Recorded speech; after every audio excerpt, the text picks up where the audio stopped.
El texto de Proverbios, capítulo 21, versículo 9, toca una fibra profundamente humana, realista y a menudo dolorosa sobre la convivencia, el conflicto y los límites de las relaciones. En el contexto de un matrimonio desgastado por la hostilidad, este pasaje ofrece una tremenda sabiduría práctica. El dilema del tejado, sabiduría bíblica sobre la convivencia, la perseverancia y los límites. La realidad sin filtros de la convivencia. En el diseño original de Dios, el hogar fue creado para ser un refugio de paz, un oasis de amor, respeto mutuo y edificación. Sin embargo, cuando la dinámica de una relación se quiebra y da paso a la hostilidad constante, el hogar puede transformarse en un campo de batalla silencioso o en un entorno de desgaste emocional absoluto.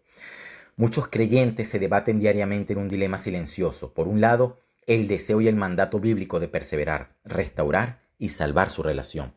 Por el otro, el agotamiento destructivo de vivir en un ambiente donde no hay paz. Hoy vamos a estudiar un versículo del libro de Proverbios que destaca por su cruda honestidad. Dios en su infinita sabiduría no editó la Biblia para que pareciera un cuento de hadas. Él incluyó pasajes que retratan con exactitud los dolores más profundos de la vida cotidiana. En Proverbios capítulo 21, versículo 9, leemos una declaración contundente. Mejor es vivir en un rincón del terrado que con mujer rencillosa en casa espaciosa. Este pasaje nos obliga a hacernos preguntas muy serias que pocas veces se responden con equilibrio desde el púlpito. ¿Hasta qué punto exige Dios que un hombre soporte un ambiente de hostilidad? ¿Cuándo la perseverancia se convierte en una complicidad con el maltrato emocional o espiritual? ¿Y cuándo, según el Consejo General de las Escrituras, se llega al límite donde apartarse o reconocer la ruptura es la única salida para preservar la vida, la cordura y el propósito de Dios? Hoy analizaremos este tema con profunda madurez teológica, equilibrio pastoral y total honestidad. Señor Dios Todopoderoso, Creador del orden y dador de la paz, nos acercamos ante tu presencia en esta hora reconociendo que las relaciones humanas son complejas y que el matrimonio y la convivencia a menudo atraviesan tormentas dolorosas, desoladoras. Te pedimos que tu Espíritu Santo traiga una sabiduría superior sobre cada mente y cada corazón que hoy escucha esta palabra. Te rogamos, Señor, que quites todo velo de culpabilidad falsa, pero también toda dureza de corazón. Danos discernimiento espiritual para entender los límites de la paciencia, el valor de la paz y el verdadero significado de la perseverancia bíblica. Háblale hoy al alma que se siente atrapada en el rincón del tejado, al hermano que sufre en silencio el desgaste de su autoestima y su seguridad. Que tu palabra traiga claridad, dirección y sanidad. En el precioso nombre de Jesús. Amén. El contexto y la anatomía de Proverbios capítulo 21, versículo 9. Para aplicar correctamente este pasaje, primero debemos comprender qué nos está describiendo el rey Salomón bajo la inspiración divina. En los tiempos bíblicos, las casas en Israel tenían techos planos, llamados terrados o tejados.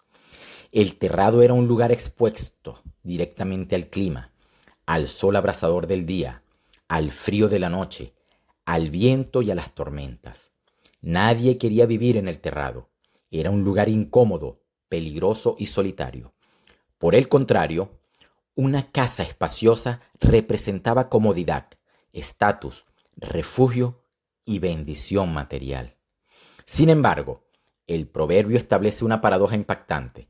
La comodidad material no puede compensar la miseria emocional y espiritual. ¿Qué es una persona rencillosa? En el hebreo original, la palabra utilizada para rencillosa es midán, que proviene de una raíz que significa alguien que causa contiendas de forma sistemática, que debate con hostilidad, que busca el conflicto de manera continua o que ejerce un control excesivo y destructivo. No se refiere a una pareja que tiene un mal día o que pasa por una temporada de estrés. Describe un rasgo de carácter arraigado, una actitud crítica que menosprecia, humilla, señala constantemente los aspectos negativos y destruye activamente la seguridad, la masculinidad o la autoestima del otro. La huida al tejado. Cuando el proverbio dice que es mejor vivir en un rincón del terrado, está describiendo el mecanismo de defensa de quien convive con esta hostilidad. El rincón del tejado representa el aislamiento. Es el hombre que prefiere quedarse horas extras en el trabajo, el que se encierra en una habitación, el que guarda un silencio absoluto o el que cae en la apatía emocional para evitar una nueva pelea o un nuevo problema. Es la renuncia al liderazgo y a la intimidad del hogar con tal de comprar 5 minutos de falsa tranquilidad. ¿Hasta qué punto debo aceptar vivir con una persona así? La primera pregunta que debemos responder a la luz de la palabra es el límite de la asimilación o aceptación de esta conducta. Número 1. El mito de la tolerancia pasiva. Muchos cristianos han creído erróneamente que ser un buen creyente o ejercer mansedumbre significa soportar el abuso psicológico, el insulto constante, la crítica constante, la manipulación controladora en un silencio absoluto, pensando que su sufrimiento ganará el favor de Dios. Esto es un grave error de interpretación bíblica.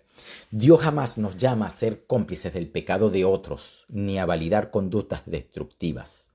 En el Nuevo Testamento, en la carta a los Efesios, capítulo 4, versículos 31 y 32, se nos da un mandato claro para el hogar. Quítense de vosotros toda amargura, enojo, ira, gritería, maledicencia y toda malicia. Antes sed benignos unos con otros, misericordiosos, perdonándoos unos a otros, como Dios también os perdonó a vosotros en Cristo.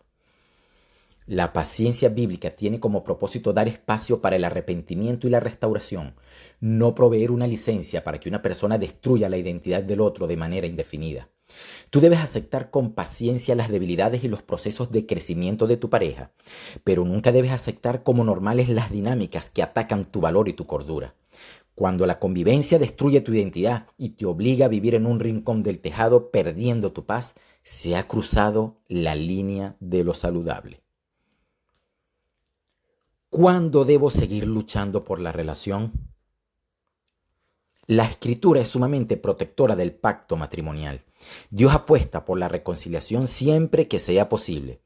Pero la perseverancia bíblica no es una espera pasiva en el suelo, es una acción estructurada. Debes seguir perseverando bajo las siguientes condiciones bíblicas.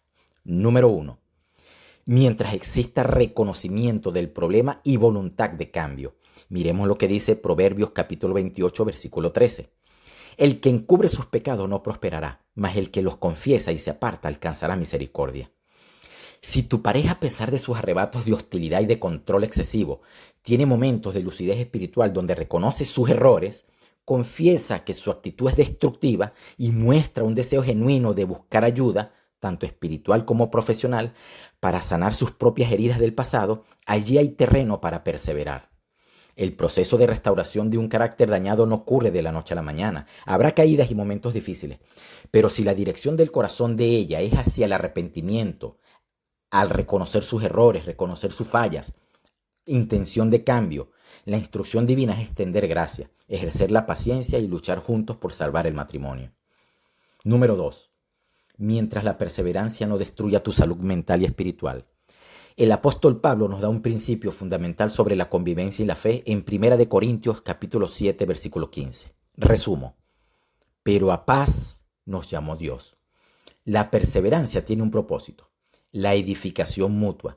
Si tú estás luchando por la relación manteniendo una postura madura, buscando el diálogo constructivo, la oración, la comunión con Dios, buscando el consejo pastoral o terapia, y logras mantener tu conexión con Dios sin que tu mente caiga en un estado de depresión clínica o ansiedad crónica, debes seguir tocando las puertas de la restauración. Estás operando como un agente de paz en un entorno difícil. ¿Cuándo debo apartarme y reconocer el fin de la relación? Llegamos al punto más delicado y confrontativo. Existe un momento donde la Biblia valida la separación o el fin de la relación debido a este tipo de carácter destructivo. La respuesta del Consejo General de las Escrituras es sí. Dios prioriza la vida, la verdad y la paz por encima del formalismo religioso que mantiene unidas dos estructuras vacías a costa de la destrucción de las personas. Aquí están los 3 límites bíblicos e institucionales que marcan el momento donde apartarse o dar por terminada la relación no solo es un derecho, sino un acto de preservación. Número 1. cuando la hostilidad se transforma en violencia y maltrato destructivo. Leamos con atención el Salmo capítulo 11, versículo 5. Jehová aprueba al justo, pero al malo y al que ama la violencia, su alma los aborrece. Cuando la palabra rencillosa o controladora pasa de la discusión verbal al terreno de la violencia psicológica sistemática, la manipulación perversa que busca aniquilar tu autoestima como hombre, la falsa acusación constante o el maltrato físico, la perseverancia ha terminado. Dios aborrece la violencia en todas sus formas. Ningún hombre y ninguna mujer están obligados por Dios a permanecer en un hogar que pone en peligro su integridad física, emocional o mental. En estos casos, la separación no es una violación del pacto, es una consecuencia directa de que la otra parte rompió el pacto primero a través de la violencia. Apartarse en este punto es un acto de sabiduría y protección. Número 2. Cuando el desierto es absoluto y el cónyuge no creyente decide abandonar el pacto. Volvamos al principio establecido en 1 de Corintios capítulo 7 versículo 15 por el apóstol Pablo. Aplicable a las rupturas donde una de las partes se niega rotundamente a actuar bajo los principios de Dios. Pero si el incrédulo se separa, sepárese, pues no está el hermano o la hermana sujeto a servidumbre en semejante caso, sino que a paz nos llamó Dios. Una persona incrédula en el sentido práctico no es solo quien dice no creer en Dios, es aquella que actúa con total dureza de corazón, rechazando todo consejo pastoral, toda mediación y toda ley de amor y de respeto mutuo. Si esa persona a través de su hostilidad continua, su negativa absoluta a cambiar y su rechazo a buscar una solución, destruye de facto la unión y decide marcharse o dar por terminada la relación, ya sea de forma física o legal mediante el divorcio, el creyente no está sujeto a servidumbre. No estamos llamados a vivir encadenados a un fantasma de matrimonio que la otra persona ya destruyó con su soberbia y su negativa de reconocer sus fallas, sus errores y su negativa a arrepentirse. En ese punto el veredicto del cielo es liberar tu alma del peso de la culpa y permitirte caminar hacia la paz que Dios diseñó para ti. Número 3. Cuando la relación te obliga a traicionar tu identidad y tu propósito en Dios. Miremos la severa advertencia de Proverbios capítulo 22 versículos 24 y 25. No te asocies con el hombre colérico, ni andes con el violento, no sea que aprendas sus maneras y te tiendas una trampa a ti mismo. Aunque este proverbio habla de la amistad en general, el principio se magnifica en el matrimonio. Cuando el ambiente en tu casa es tan nocivo que para sobrevivir tú mismo has empezado a perder tu carácter pacífico, de paz, de armonía, de mansedumbre, cuando notas que te estás convirtiendo en un hombre lleno de amargura, de ira, de resentimiento, cuando te vuelves un hombre inseguro, cuando notas que la relación está apagando tu vida espiritual, que destruye tu propósito, te aleja de Dios, que anula tu liderazgo, estás en una trampa mortal. Si la otra parte se niega a cambiar, niega a ceder el control, niega a reconocer sus fallas y continúa allí, significa la muerte espiritual de tu identidad. Apartarse se vuelve una necesidad legal del espíritu. Tu primera lealtad no es hacia esa persona, no es hacia un sistema de convivencia destructivo. Tu primera lealtad es hacia el Dios que te creó y definió quién eres. La falsa paz versus la paz del cielo. Es fundamental que hagamos una distinción clara en esta mañana entre dos conceptos que a menudo confundimos en medio de la crisis de pareja. La falsa paz, la sumisión por miedo, es la actitud de quien se queda en el rincón del tejado aguantando humillaciones, gritos, exceso de control de una pareja, a una pareja colérica que no reconoce fallas, simplemente para evitar peleas o mantener las apariencias frente a la iglesia o la familia. Esta paz es una mentira, es una paz que se compra al precio de tu dignidad, tu autoestima y tu hombría. Dios no te llamó a una paz basada en el miedo o en la anulación de tu ser. La paz del cielo, la paz de la verdad, es la paz que experimentas cuando decides pararte firme en los principios de la palabra de Dios. Es la paz que dice: yo amo este matrimonio y he luchado por él, pero no voy a permitir que el pecado, la hostilidad y el descontrol destruyan el diseño que Dios hizo para mí. Pongo límites claros, exijo respeto, y si la otra parte decide cerrar las puertas y destruir la relación con dureza, yo descanso en que mi valor sigue intacto ante el trono del Padre. La paz del cielo puede implicar atravesar el dolor de un divorcio o de una separación, pero es una paz limpia que te permite mirar al espejo con la frente en alto, sabiendo que hiciste lo correcto y que tu vida está resguardada bajo las alas del Altísimo. El paso a paso para salir del tejado. Si hoy te encuentras, hermano, en el tejado te encuentras reflejado en este sermón, ya sea porque estás viviendo en el rincón del tejado o porque estás sufriendo las secuelas emocionales de haber salido de una relación con una persona de este perfil, aquí tienes 3 pasos prácticos basados en la sabiduría divina para ordenar tu vida. Número 1. Sal del rincón del aislamiento y habla con la verdad. Si todavía estás dentro de la relación, deja de huir al terrado del silencio para evitar los problemas. El silencio pasivo alimenta el control de la persona rencillosa. Siéntate con firmeza, mírala a los ojos y con el espíritu correcto, pero con absoluta autoridad, establece las condiciones. Esta dinámica de gritos, menosprecio y control no va a continuar en esta casa. O buscamos ayuda pastoral y profesional juntos para sanar esto, o esta relación no puede sostenerse en el tiempo. Confrontar con amor y firmeza es el primer paso de la perseverancia real.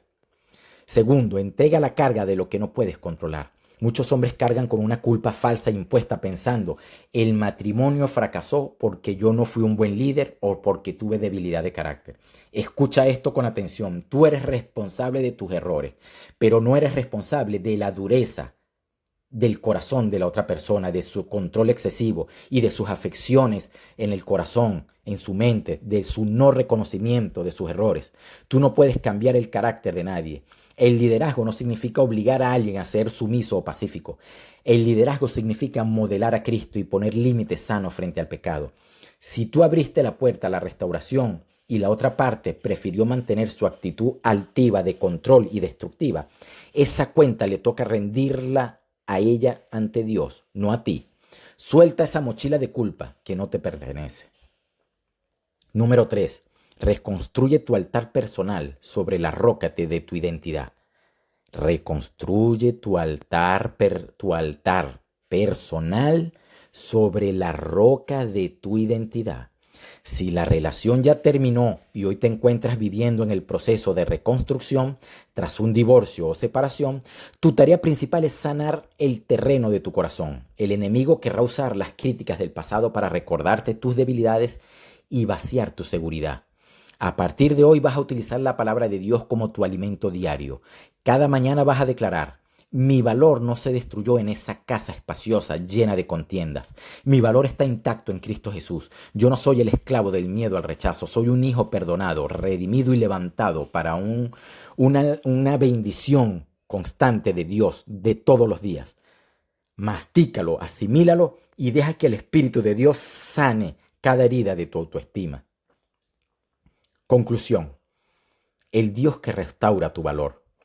Hermanos, Proverbios 21:9 no fue escrito para que los hombres se conviertan en víctimas que huyen asustados al tejado, ni para validar la dureza de corazón. Fue escrito para advertirnos sobre el peligro de construir estructuras externas hermosas sobre cimientos de hostilidad y falta de temor de Dios.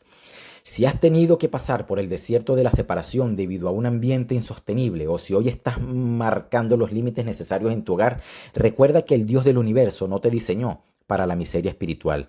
Él te diseñó para caminar con poder, amor y dominio propio. No permitas que ninguna voz humana defina tu capacidad, tu carácter o tu futuro. Levanta tu mirada del terrado de la aflicción, abraza la justicia del Padre y camina con la seguridad de que tu vida está siendo esculpida por las manos del alfarero celestial para un propósito de paz y de victoria. Señor Dios de toda consolación, Padre de nuestro Señor Jesucristo, terminamos este tiempo de exposición de tu palabra con la certeza de que tu verdad nos hace verdaderamente libres. Te pedimos que tu gracia sople de manera especial sobre cada hombre que hoy siente el peso de la frustración, de la culpabilidad o del dolor de una relación fracturada. Te rogamos que arranques de raíz toda mentira que intente convencer a tus hijos de que son débiles, inmaduros o débiles de carácter o incapaces de avanzar. Sana las heridas emocionales causadas por los daños de contienda, de menosprecio y de rechazo. Danos la valentía para poner límites sanos, la sabiduría para saber cuándo perseverar y la paz espiritual para saber cuándo apartarnos y soltar lo que ya no se puede sostener sin destruir nuestro diseño en ti. Bendice los hogares que hoy deciden buscar ayuda y humillarse ante ti para ser sanados. Y aquellos hermanos que están reconstruyendo sus vidas desde las cenizas de una separación, desciende como el consolador divino. Llénalos de fuerza, de tu Espíritu Santo, de fuerzas renovadas. Restaura su autoestima y su valor y recuérdales cada día que son tu especial tesoro. Nos encomendamos en tus manos soberanas, marchando en la victoria y en la paz de tu Santo Espíritu. En el poderoso nombre de Jesús. Amén.